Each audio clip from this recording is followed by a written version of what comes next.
I got very intrigued by the fact that so many Gothic novels, particularly contemporary ones, vampire novels or vampire films or spectral ghost films or something, or novels, again in the 19th century as well, they tended often to have a queer sexual aspect to them. That the witch as a metaphor for the feminist was very strong in the 1970s actually. You know, a witch is somebody outcast by society, leads her own lifestyle, rebels against conventions of commonplace femininity, so the witch is quite a nice figure. There's a lot of rehabilitation and valorising of the image of the witch. So what I wanted to point out is that Gothic is a good vehicle.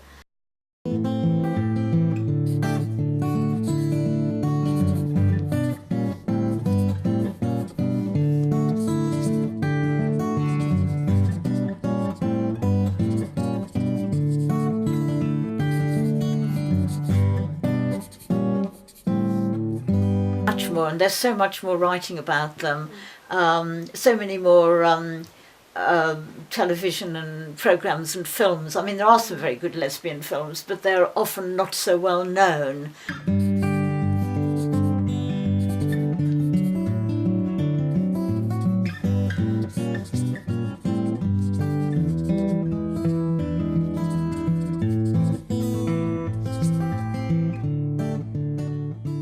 That does tend to be rather patriarchal, whereas you can see from what men earn and how many men there are in Parliament and everything, it is very much a male-dominated society in that respect, and so men are taken more seriously. I also feel sometimes women are judged more harshly because they're meant to be in the family, they're supposed to have babies in terms of biology, and therefore even today there's a sense that if they're in a partnership with a woman, it's somehow strange.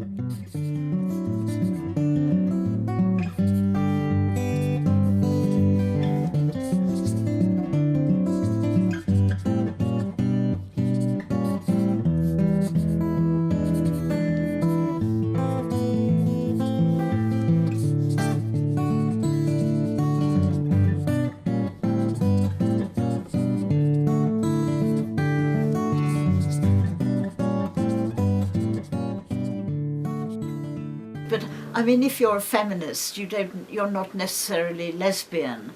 So there is a difference, but they're very, very strongly related, I think, because they're both about liberation and freedom, and obviously LGBT is involved with the freedom of men and women, but it's a particular aspect. It's sexual freedom, whereas obviously feminism for women involves much more for that, much more than that, because it's to do with wages and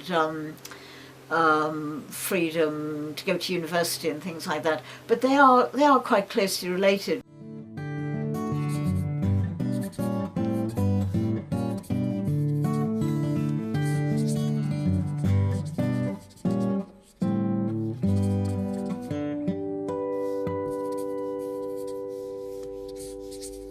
The Cambridge lesbian line, and that ran from 1979 to 2002 about, and there was a lesbian group in Cambridge formed in the early 70s, so myself and some other women belonged to that.